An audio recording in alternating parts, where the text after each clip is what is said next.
welcome to the first episode of the Tending Creativity podcast. My name is Marissa, and I'm the host of this podcast. And so for today's episode, I had a conversation and interviewed Diana, also known as DianaChamomile, on YouTube and Instagram. Diana is a content creator and YouTuber. Her content mainly focuses around fashion, sustainable fashion. So she does like thrift hauls and lookbooks. And lately, since the pandemic, she has shifted to video game content. So doing like streams and such on video games, mostly Animal Crossing, but there are a few other games that she streams.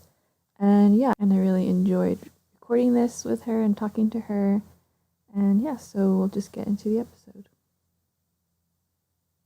Hi, thank you so much for coming on here. So, yeah, I was just like really interested in like learning more about you and like kind of how you got to where you are and like your views on creativity and what you do and things like that. Okay, awesome. So I guess I just want to start off by kind of just asking you like how would you describe who you are and what you do? So I make content, based on thrifting, vintage, but recently with the quarantine and everything, I've been making mostly gaming content. Oh, I So know I've been loving those the Animal Crossing videos. Yeah. I feel like people are probably so confused right now, but honestly, mentally, I have just not been so ready for fashion content with everything going on. It's almost so hard to talk about fashion, but before everything went down, I kind of went into vintage and making content on vintage specifically because I did not like the way the fashion industry was treating its workers and the planet. And so I kind of just wanted to tap into a different sort of way of going into fashion, I guess, since I was a design student and all of that. Um, and yeah, ever since then, I've just been making fashion content, vintage, searching for things, and kind of trying to just figure myself out through that. And in the hopes that, like, it will help someone else kind of branch out and try something new or just creatively express themselves, no matter how they must feel presently in their style. Yeah. Yeah. Cool. Yeah, so I did want to talk about more like how you got to this point, like because I know you said you were a fashion student. So how did that lead to what you do now? And then even before that, like what got you into wanting to be a fashion student? Can you explain kind of like the steps up to how you came to be where you are now? Yeah, so funny enough, I actually what I do now is what led me into getting into design. So, um, I started watching YouTube videos and I was going to go to school for medicine. So Wow. yeah, and I used to watch like YouTubers like the Fashion Citizen and Beauty Crush, Clothes Encounters, back in the day, like Yeah. the first thrifting YouTubers and stuff like that. And I honestly discovered my love for fashion through watching their content because before that, like I knew I loved fashion, but I was like, I grew up in a very, I don't know, just like humble household, like very conservative in the way we dressed. And my mom always dressed me like she was like, you can't wear skirts and stuff. Like Yeah. she was just a really, protective Latin mom. And so, like, I kind of just knew I loved fashion, but I didn't really know how much I loved it until I started watching fashion videos. And then I was like, you know what? I'm way too shy to make YouTube videos. So I'm just going to, like, maybe learn about something with fashion. And the first thing that came to mind was design for some reason. So I took a year off after high school instead of going into medical school, like I said. And then I started doing lifeguarding to make some extra money. And over the summer, I saved up cash and had a little bit of extra, to kind of help me go get through college. Um, I last minute decided to go to FIT, which is a very competitive school. And so I only signed up for FIT and I was risking a lot. Oh, Yeah, because like it's so competitive, and every other fashion school that I knew of was too expensive, or just wasn't really like it didn't really have like a background in the fashion industry, if that makes sense, or it didn't really have like if I take design in like a university here in New Jersey, it wouldn't be the same as being in New York. So that was kind of my mentality behind that, and I got into school for design. It was really rough. Like, oh my gosh, fashion design is so hard, especially if you're going to FIT or Parsons, because it really does put a lot of the industry into perspective while you're learning it. So, talking to factories, all the technical things, yeah. and interning, all of that. It was really rough. And I want to say I wanted to give up a couple of times, but I somehow managed to do all 4 years of college. And I started my channel when I was like I think I was like a senior. I don't remember when exactly. It's so bad. um, and I did it for fun, really.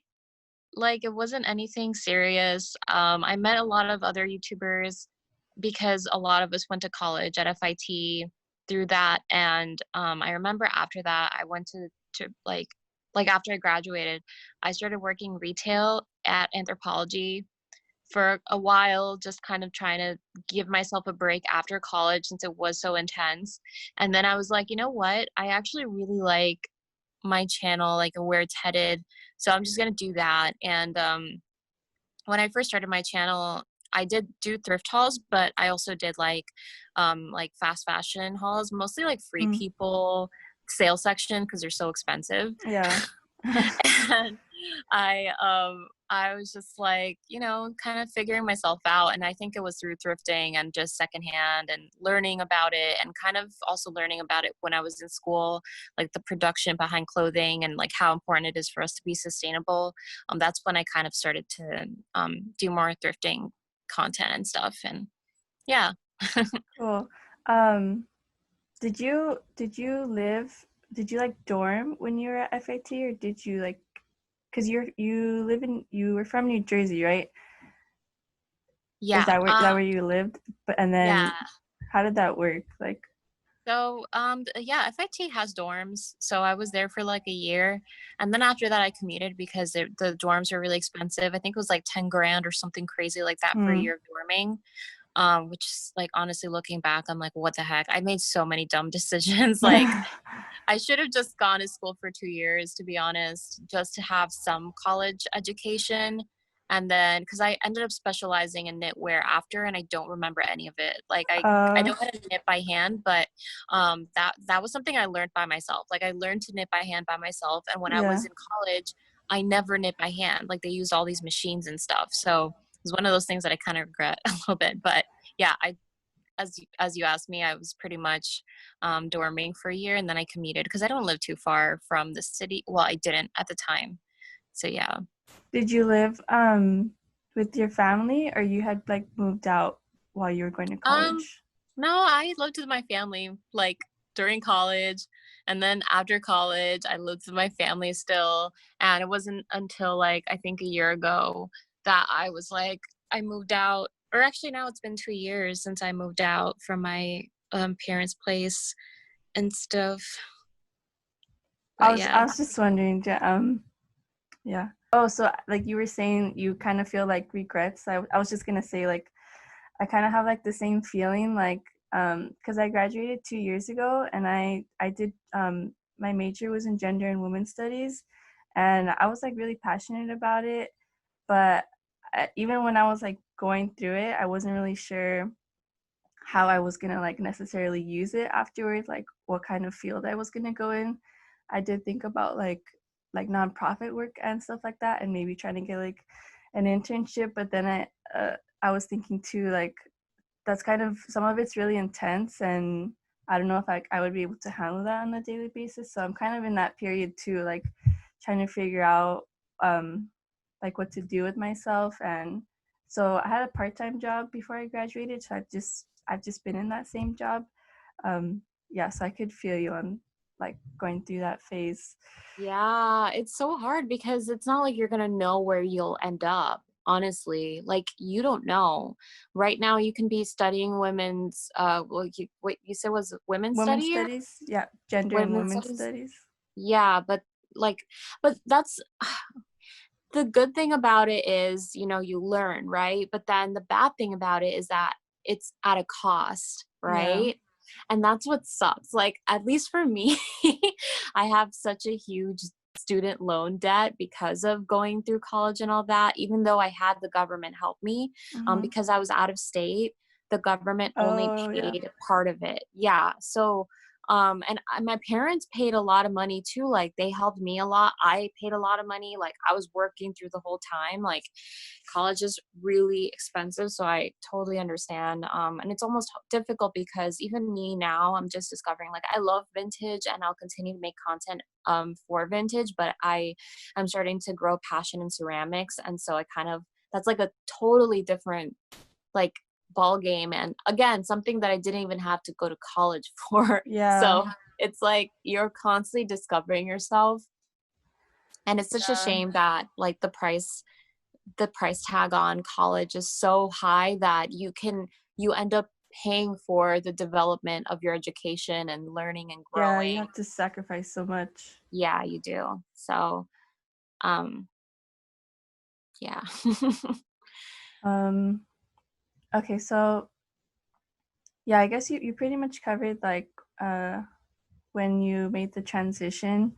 Um, so I kind of want to ask you like how do you I guess you could explain from the in the beginning compared to now and how that's changed over time, but basically how do you approach like your process, the creative process, um, with making YouTube videos or doing it like even now doing your ceramics and things like that? So right now, like, with because I was sick for like a month, and then Yeah. well, technically I was sick for a month. As far as I know, I tested negative for COVID Mm. after a month. I didn't test myself during that period. And then after that, I suffered with like physical pain, inflammation, all this crazy stuff. So right now, my creative process is getting back into normal life and normalcy, which is different than it was before I got sick. Mm-hmm. And it wasn't up until recently that I had a therapist help me out. Um, through that, because honestly, the creative process can be, when it's linked to your income, it can become something that is very like you start putting pressure on it, which is unfortunate.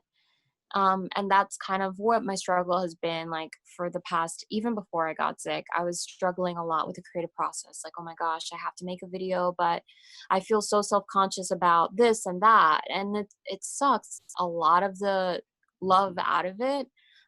So now I'm trying to like go about it in a different direction and kind of like reframe my thoughts. I know maybe not everyone goes through this, but Mm-hmm. I definitely did deal with a lot of like struggles with like staying creative. And I think what really helps me is kind of just getting myself into like a more positive mindset, kind of walking away from it for a little bit, and also trying to strive against perfectionism, because sometimes that's another thing that I deal with a lot too. I feel like a lot of people deal with Yeah.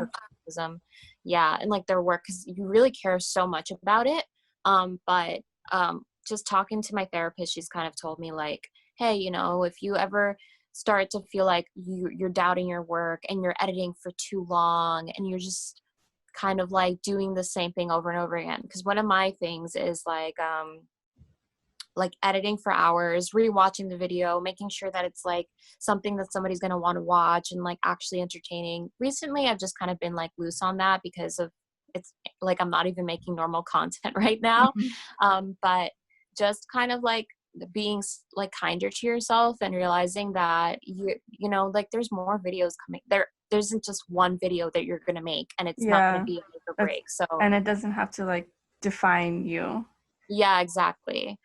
That's another thing too that like I care so much about is like not my image so much, but like just what I make people feel through watching my content. And so I can get really hard on myself because I'm like, well, in this video, I'm really uncomfortable about something. And so I'm not really acting like myself. And then I'll just be like, should I just film that again? But it's kind of like a really bad loop of, mentally Mm-hmm. getting yourself to that point, if that makes sense. Just like the creative blocks and stuff kind of sucks. But yeah, just I think once you realize that that's an issue, you can start taking proactive steps into getting yourself into like a better loop. Hopefully I'll have like a better answer in the future. But right now it's just been like, you got to be kind to yourself and realize that, like people are watching you for you and they're already subscribed because they like you. You don't have to be so Yeah. hard on yourself, and you don't have to like, I don't know. Yeah, I I think think, sorry. sorry. What? Yeah, I was just gonna say that I think that is kind of like I guess not problem, but just something that a lot of people go through, and it can be like a lifelong process to, or like I guess a cycle. It's not necessarily have to be something that you overcome once and like, oh, you're done with it. It's just like as you grow, you have like new challenges, and it kind of repeats itself, but it's at a different level at the same time. So yeah. Yeah. Yeah. Also, like, I think one thing that has helped me out a lot is like just meeting subscribers in real life too, because it makes me realize like my subscribers are not as scary as I put myself to be, like, or they're not as judgmental of me as I am on Oh yeah. myself. So it's kind of silly for me to be so hard on myself when I have so many amazing, sweet, kind subscribers who are just watching the content and not being as critical on me as I am on myself. So that's another thing that has helped me out a lot. Yeah, that's always like I guess that's saying like that usually you're your own harshest critic. Yeah. Yeah. Um, do you think that you've always, I mean, like we just said, it can come in cycles, but have you always kind of felt um this way with YouTube or other creative processes, or is it something that you think is more recent? Yeah, that's definitely more recent. I think, like I said, because I moved out 2 years ago and because Mm-hmm. I have that like financial strain on myself, that's when it becomes difficult because it's like you have that much more pressure. Like you go from doing it for fun, and because you're so passionate about it and you can't wait to make the next video. And I still get like that to this day, like I still get excited, but the financial strain and the struggle of like being an adult and just having all these bills to pay can definitely put more pressure on that, which in turn is not like the most fun part about it. Definitely. So just kind of reframing that, and I think also knowing your worth, because I've had a lot of brands lowball me in terms of like Mm-hmm. payment, which makes it harder because it's like I could be so much more like at ease if I just knew what my worth was in my process. Because there is like a business aspect to it as well. And I Yeah. think that that is like a big thing too, like just knowing your worth, kind of talking to people, asking around, like, hey, like people that you can trust and people that you've like met. I have friends who do like Instagram and stuff, and they'll be like, yeah, there's this Facebook group you can go on into and see what prices are or like what people are charging. So that way you know what your worth is. And it'll, it takes a lot of weight off your back and stuff in that sense. But yeah, it's definitely been more recent. And I think the bigger that your channel gets and the more views that it gets, the more pressure it can be sometimes. Mm-hmm. Some people are good at blocking that stuff out. I don't know how they do it, but for me, it's hard. I think it's like that for a lot of people too. Yeah. So. Speaking of the like business side, how has that been like as you've been doing this and then you transitioned to like full time and you moved out? How has learning about that been like? What's your experience with learning those skills and like learning how to approach the business aspect as opposed to Yeah, like the creative aspect? that part is very difficult at first. I mean, like you shouldn't put yourself like pressure on yourself for not knowing the business side of it. We kind of learn as you go. And mostly for me, like I never really reached out to brands. I've had like just random brands reaching out to me since the very beginning, because, you know, you get a lot of like fast fashion brands from what's it called? Boohoo and Oh what yeah. all those like weird brands. Or there was this other one that's like really shady that I've worked with in the past, and I was like, I don't know. But you kind of learn through that, you know, like just kind of having those weird moments of like, oh wait, actually, why did I even accept this stuff? Like, I don't even know why. And mostly it's out of curiosity, kind of like, oh, you get reached out by a brand and it's so exciting. And at first you like accept it because you're like, oh, this is so cool. I can't wait to make a video out of this. And then you realize, oh wait, this clothes is like meh. And it's not something maybe I would have bought with my own money. And so you never do it again, because it's like you learn from that experience. Mm. Or even negotiation, things like that. Like when you start hearing about, okay, well, this brand offered me like $75. Like that was my first brand deal ish, was like for an Instagram post for this like cell phone cover that was biodegradable. And I was so excited about it because I was like, oh my gosh, it's biodegradable. What? Like, this is crazy. And that was the first time that I got paid for it. Like the other brands, the weird ones, I didn't get paid for. That was just like them gifting me stuff and me making a haul out of it or something. But then that one, I was like, oh, okay, so they offered me this much. And then as you go, like you kind of talk to your friends, and then they sort of tell you like, oh, like you could be charging more, you know, as you grow and stuff like that. And then you'll like start to compare and contrast. I remember when I first like started like talking to my friends about it, it was with Anna from There She Goes, Elena Tabor, I don't know if you watch her. Yeah. And we would all like also Freya Haley from Australia. We would all just like have video chats, sit down, and we would just kind of like compare emails. And even if our numbers were a little different, at least we knew the lingo and kind of like how to frame things and talk to brands and kind of like negotiate. When you had a similar following and stuff, it was also easier because, you know, like, okay, I can charge this much. Or people have managers. Like I've never had a manager before, but I've had friends who have managers, and they'll be like, oh yeah, well, my manager charges this much, so you can try that too and see how that goes. And just like the way you frame things, also having a media kit, which basically is an outline, kind of like a resume, but it shows all of your analytics from the geography, from where everyone's from, their age, like all the little details of your channel, how many views you make and all that. Have that set up. I've had friends who've looked at my media kit who've helped me build one. And those are just like tools that help you out, is, you know, just having a sense of community with the people that you have around you. And, you know, building friendships, which can be a little difficult these days, but Yeah, I was gonna say that's really nice to hear that you've been able to have that experience, because I guess I don't know how hard it is, because I never would have thought like that maybe so many people would actually, I mean, it makes sense that some people would, but sometimes you get the idea that it can be competitive, so that people might not want to share that information or network like that. But that's really good that you've been able to have that yeah, experience. like I said, yeah, you definitely have to be friends with the people you talk to before, you know, getting into I mean, that. But yeah. honestly, like you know, I don't know. Recently, I've been talking to friends who are, you know, women of color. So like myself, I'm Latin.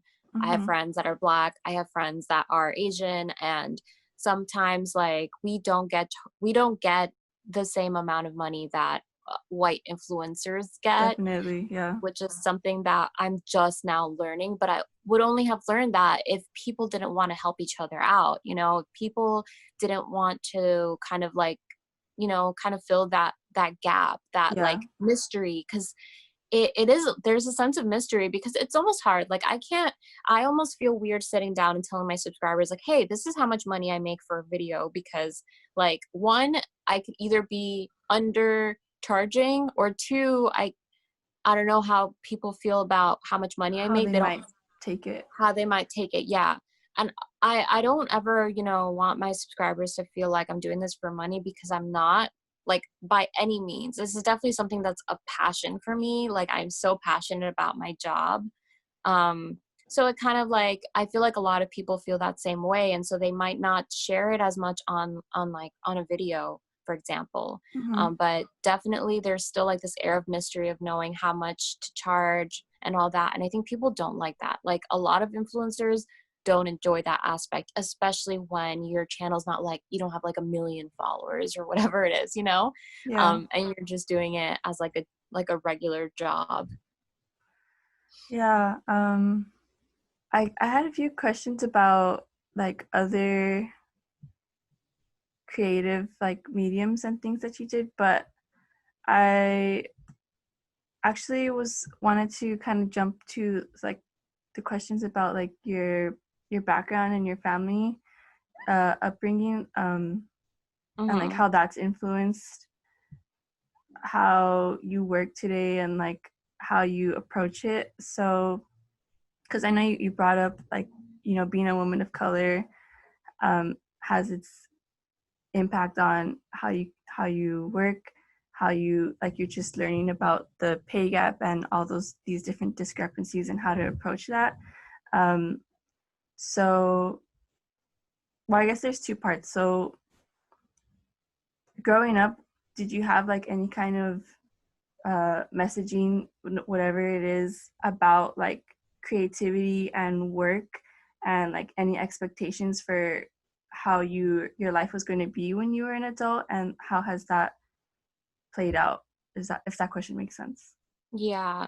So oh my gosh. Okay. So I'm going to be honest with you. I've been a creative soul from my like since I was really little, but I was never really given the opportunity to kind of expand on my creativity, in the sense that like I grew up with a lot of expectations from my mom. I came here at the age of 4. My mom was only like 23 or something when she came from Colombia. And so, like we had literally no money. We came here with nothing. And the only thing that we had was my grandmother, who was already here in this country. And so like just kind of going from point A, which was living in a basement in Queens, New York, um, with family cramped pretty much. Like I lived with my uncles, my grandma, and again, we lived in a basement. And then, like seeing my mom kind of work very, you know, physically. She was a housekeeper, also somebody who took care of the elderly. And so like my mom has gone through a lot of sacrifices for me and my brother, um and my dad too. So many sacrifices, but my mom was kind of like the breadwinner of the house, so I kind of mention her a lot. But my dad too, just my mom kind of had the most income and everything. And like we just grew up with a lot of I grew up with a lot of humility towards everything that I did. And so everything that I did it for my parents, and I did everything that I wanted them to do. I would work hard through school to make sure that I was making them proud, because I knew that they were putting in so much effort and Yeah. work. And I think as like Latin immigrant parents, you kind of just, your parents, they kind of just put a lot more, not pressure, but expectations. Like their expectations are so high of you. And you almost don't want to let them down. And so Yeah. I kind of put all of my creative wishes on the back burner. I did like extracurriculars, like I was in theater and I did like art and stuff, but I never thought like this would be my job, because I didn't have that option. That wasn't something that I could really offer myself. So when I made that first step of being like, Mom, I want to be a design student, I know it didn't make her really very happy. But eventually she realized that, I was doing something that I loved, and that's what life is about.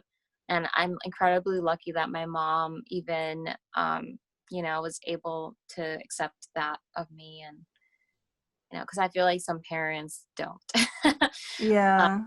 it's really difficult, but I think eventually they get the idea, they get the picture. Because even my boyfriend, who he was born in America, but his parents are Salvadorian. So like they pretty much like for a long time his mom didn't understand like his he's a photographer. Mm-hmm. um, she didn't get it. She was like, go back to school, do this, like try to get something, just out of caring for him and caring Yeah. for and all that. So there definitely like are some kind of like barriers you have to break in the sense of like realizing that, you got to do what you're passionate about because that's what you're going to do for the rest of your life. Or like you're always constantly learning, so you should accept the changes that come with that. Um yeah, because humans are always learning and growing, I think. So, Yeah, definitely.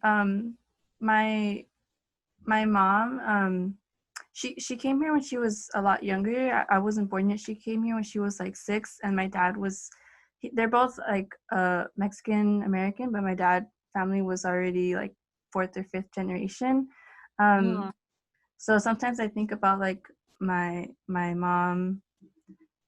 They had to go through a lot to get to where they are now, and now she's had like a certain job since a little bit after I was like 5 or something.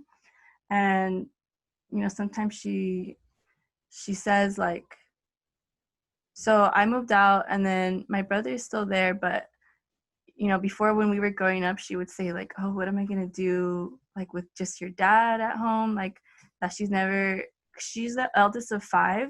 So there was like, she always took care of her family, and then she had us and she was taking care of us and taking care of her family. And when she realized like we were growing up and we were kind of like gonna be doing our own thing and she might just be at home, she was like, oh, I never really had this much time like just to myself to kind of explore like what I really want to do. So that makes me feel really like appreciative of getting to have those opportunities really yeah. young, like to explore what I'm interested and not have to only like try to take care of my family and stuff like that. So Yeah. yeah. Yeah, that my mom is actually going through that as well now that like my brother and I don't live with her. She's kind of like, oh, well, now I kind of don't want to do what I've been doing my whole life. And I feel like I wasted so much of my life, working for other people. I kind of want to learn something different and do something that I'm passionate about. And it really is sad to think that, she spent a lot of, they've spent a lot of their lives doing that. But yeah, all we can really do and offer them is gratitude. And I don't know. I don't know. I always keep my mom in mind when I do things, even though I've been doing a lot of things independently these days. Yeah. I think it's really good that like even though growing up you had like the idea was like you kind of pushed aside your creativity until you were like a young adult. Like we should be taking the opportunity to explore these things that like you're passionate about, because in a way like even though we might make our family worry about like our well-being because it's something that's like not traditional, you're kind of like honoring like the sacrifices that they've made by taking advantage of what they've given you to be able to pursue these things. Yeah, exactly. Yeah, okay, we kind of covered like the questions I had about your family and like how that's influenced your creativity. So what you were saying earlier and I kind of wanted to ask more about is that you've been exploring ceramics, right? I haven't been exploring ceramics per se. I've been doing like polymer clay, which is Mm-hmm. different because for ceramics you need a studio, we need to learn it.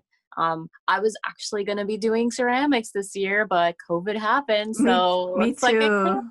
can't. I literally, Really? yeah, I had like, because I started going back to a community college to like take art classes, and I was gonna take a winter class that was ceramics, but that was like 5 days, like 4 days a week for like 5 hours each day. So I would go after work, and then like my back after the first day, my lower back was so like in pain because you just have Wow. stools, and like I had been at work, and I was just out the whole day. I didn't realize that I was gonna be fine like mentally, but I didn't realize that like ceramics was gonna be so physical.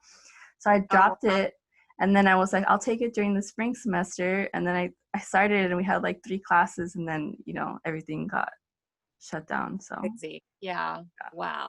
That sucks. Well, I guess I will think about maybe bringing a cushion for my butt because I always get lower Seriously. Yeah, the good thing is they had a standing, when I took the spring semester, they had a standing wheel. So I was using the standing wheel, but yeah, then it got canceled. Yeah. Oh man. Yeah, I honestly I'll have to check to see if college, the community college near us is going to be has ceramics because I was actually thinking of taking Japanese classes to learn Oh, Japanese. Yeah, that's my cool. boyfriend, I actually are thinking of going to move there for just like a year or two Oh, just to like wow. experience. Yeah, That we're would be just so cool. Yeah. I definitely don't think that I could live in Japan my entire life or anything, but definitely for like a year or two because we have just been so obsessed with watching content from Japan and just like life and stuff. And we're like, okay, this Mm-hmm. needs to be like a thing. Like we need to experience it for once. Yeah, So that's that's cool. fun. Yeah, but college is great when you get to choose the stuff that actually helps you and benefits you. Yeah. Yeah. So with the polymer clay, like when did you started doing that a few months ago?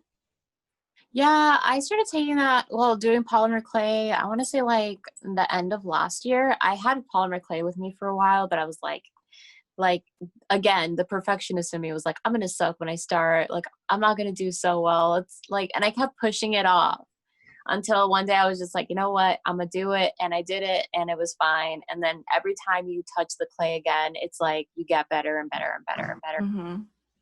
Techniques get more like just more refined, and I hope that that helps me with ceramics, but ceramics looks very different than what I'm doing right now, so I don't think it will. Who knows, Mm-hmm. I don't know, but yeah, I'm very excited to learn it in like an educational like setting rather than just kind of watching stuff from home, because I've been watching a lot of Skillshare videos and also like YouTube videos to help me kind of refine my skills, but it's different than having like a professor or a teacher there Yeah. with something. Um, so yeah, we'll see. But Cool. Are there any other things that you've like thought about trying or you're interested in trying but you haven't tried yet? yeah, so I was, well, when I did design, I was like you know, I was an illustrator as well. So I did a lot of illustration back when I was in college and stuff. And I kind of want to go back into illustration as well too, to kind of go along with my ceramics. I feel like a lot of people do that. Yeah. Um, but again, it's one of those things that are like, oh, well, everyone's doing digital illustration because it's so much easier to Mm. like produce things with digital Yeah. content, like having to draw something by hand, maybe messing up because the paper or the medium you're using or whatever. Whereas digital, it's like you can sit down, make a mistake, erase it, change Yeah. there. Like it's so much easier, but we'll see. Um, Definitely this whole thing with quarantine has just put a hold on any sort of different creative endeavors that I wanted to take, which is very annoying, but it is what it is. Yeah. It's made us get creative and trying to learn new creative Yeah. things. I mean, like I'm doing gaming content. I never thought in my freaking wildest dreams that I would do anything like this. Like I still can't excuse myself now. I'm like, am I really playing video games as like a thing right now? But honestly, like I've kind of had to make do because mentally I'm like, can I sit down and talk about clothes? Honestly, I don't know. And it's hard. I don't Yeah. know, especially with like the state of the world and stuff.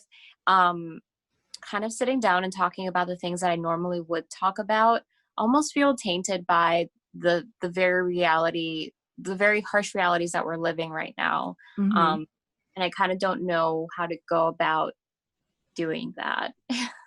Like I have like a nice little neat pile of clothing that I picked up over quarantine, and I'm just like, how do I go about talking about them again? And I think it's just one of those things where like you need to flex that muscle too, because it has been Yeah. months for me since I've done a haul. It's Yeah. crazy. Um, okay, so I just have a couple more questions for you. Um, One is like, what would you say have been the either like the biggest challenge that you've had in your experience so far? And what would be like one of the biggest rewards or like group of rewards? No, yeah, I think I kind of like touched on it in terms of like my creative blocks. That definitely has been the Mm, biggest. I think also perfectionism and kind of just being hard on myself.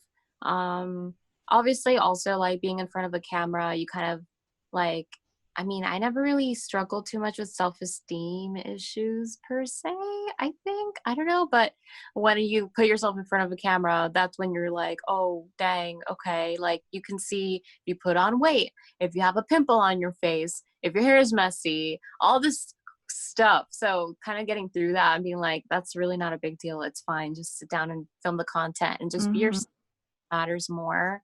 Um, that has definitely been like a kind of like a struggle for me as well. On top of the creative blocks, I think sometimes the creative blocks and that aspect of it sort of meld into one very negative blob. Again, I'm like pushing through that right now, and thankfully having a therapist and access to therapy has been what has like truly I think reframed a lot of those issues that I've had. But I think the biggest reward that I have had has been just how many people I have actually had like come in contact with. Mostly obviously my subscribers, and like just even being able to go to a different country and somehow having been able to get subscribers in a different country, and then like having that experience of familiarity with people that know who I am. And like last year I went to Paris, and we had a meetup there, and it was so great because like I had girls that first of all I would never have had the opportunity to meet in real life unless I went there. But Yeah. also I had not talked to a single person really since I got there. So having familiar faces and just also having that experience of like getting to know everyone and really just learning something new, meeting new people has been so great. I don't know. When I was in high school, I was a new girl because I moved around a lot. I think I moved out around at least 10 times in my entire life. Mm, And so many different schools.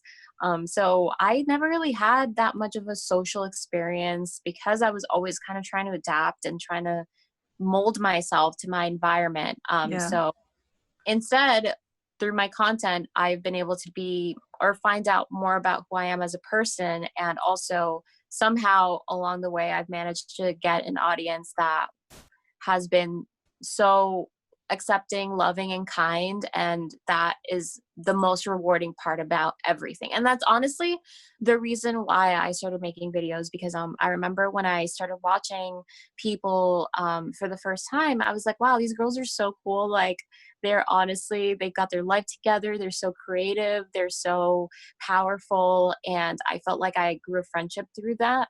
So I kind of wanted to offer that as well when I was, starting to make videos and stuff. So, Yeah, that's really like that's very beautiful. Like thank to be able to find that. Um, yeah. yeah, so grateful for it, honestly, every time. And that's like what has kept me online, because I've had so many like obstacles, barriers, struggles, but that has been the one thing that has kept me coming back every week, or now every other week. Hopefully back to weekly uploads again. But yeah. Um, cool. So I just have one more question for you is what advice would you give to others or anybody who wants to like pursue something creative, either professionally or personally, but they're either like scared or they're not sure where to start? So I would say, and this is going to sound very cliche, you just have to try it, just do it. Honestly, I think fright is what makes a lot of doubt in people, or not doubt, but regret. Mm, Because if you waste time being scared of this opportunity that could potentially just change your entire life, there's really, there it just kind of accumulates the regret. Like for me, I wish I had started a channel sooner. If I had just told myself you can do it instead of being scared, I wouldn't probably gone through so many years of college and kind of wasted a lot of money. And not that I wouldn't have gone to college, I definitely would have, but maybe I would have known sooner that I didn't want to fully finished those 4 years, whatever it is, and I would have, been able to kind of like learn and discover these things so much sooner. My passions, I would have maybe, I don't know, like maybe I would have learned things sooner and quicker. Yeah. Thank get it to it at some point, but that's definitely what I would say. It's just like get it done. If you don't know something, YouTube is a great place to start and to learn. I've learned all of my editing through YouTube, and I consider myself to be like my boyfriend who's worked in the film industry tells me like I'm a pretty decent editor, which is great. And like I didn't go to school for that. Like Yeah. you have so many resources. There's really nothing to be afraid of. The only thing you know, you should be afraid of is the self-doubt, because that's what really stops you from pursuing things that you probably should be giving a go. Yeah. I can definitely relate to that because it's been something like I've personally struggled with and I'm like still grappling with.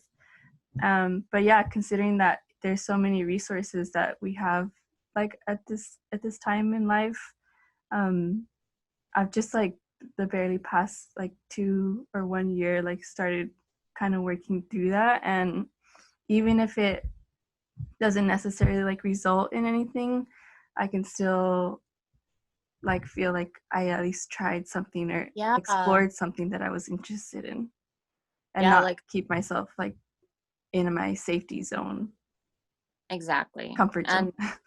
And like honestly, that's another thing that I will say, like there are times where I am pressured to continue, or I will get myself into this like like loop of being like, oh well, if I give up now, what will I feel like I just wasted so much time. But honestly, like that should not be a mentality that you should have. Like you shouldn't say, oh, I wasted time doing this. Like no, like this is what got you to this point, and now if you want to do something else, it's okay, because now Yeah. you learn something else out there for you, and that's totally okay. It's totally fine to one day realize like I don't want to do this anymore.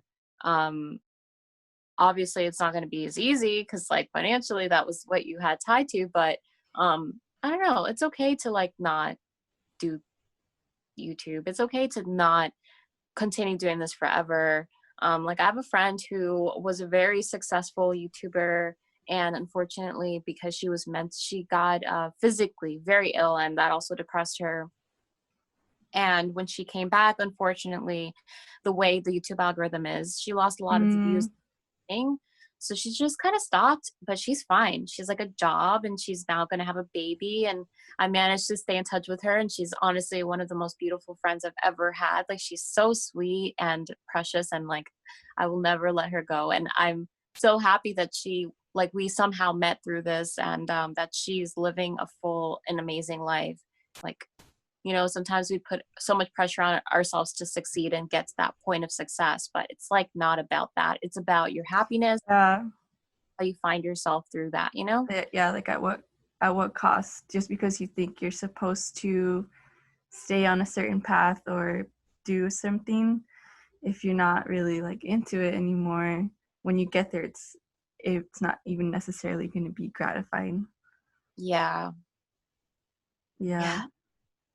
I don't know. Sometimes it's all about just reframing the thought that you're getting. Because it's like kind of not productive to be so harsh and mean and yourself really. Um, Yeah. Now, another thing that like I didn't mention when you asked me about the struggles, I know that was the last question, but I think one thing that I struggled with a lot was because like I said, I'm one of those people that just needs to adapt to my situation. I need to adapt like when I was in high school and stuff. I never really fit in. I think one thing that was a real big struggle for me at first was finding kind of like I the sense of having a coworker or friend at work is Mm, there anymore. And so like just meeting people online is definitely really difficult. Like having friends is really difficult. And sometimes the unfortunate part about this industry, because you said it was competitive, it can be very competitive. Like people can be so mean, and some people don't talk to you because they no longer have a use for you anymore. And it's like very much about like the social climbing thing, and it sucks. But you know, at the end of the day, you have to remind yourself like that's not worth it. That's not worth your time. And you know, just not to take it too personal as well. But that was definitely something that I struggled with. I think for a while, somewhere towards the middle of like doing this. But yeah, I just want to put that out there in case anyone, you know, like if you're feeling that way, like it's okay, like to feel like who you're surrounding with yourself with is competitive, because that does happen. Like Mm, that is felt, but yeah, it's just not worth it. yeah. Cool. Okay, so I guess that was pretty much it. Thank you so much for your time and answering my questions and agreeing to be on this. I really appreciate it. Um, thank you so, so much. Of Um, course, for you know talking to me. Honestly, I love having these chats. I've done podcasts before, kind of, but it's always fun because it's like, I mean, I hope I helped a little bit. I don't know. yeah. Um, okay, so I'll let you go now. Okay, Thank you take so care. much. Take care. Bye. Bye. Okay, so I hope that you enjoyed that conversation and interview that I had with Diana. Um, as far as her links, she has an Instagram and YouTube. Both are at DianaChamomile. And lately, you know, as you heard on the interview, since this is a few months later, she has still been keeping up with and mainly focusing on the video game content. So she is streaming on Twitch now at It's Diana Daisies. And she also has a Discord group. And all of this I will leave linked in the notes below. So if you're interested in checking any of those out, please just look at that and you can click and be sent directly to that.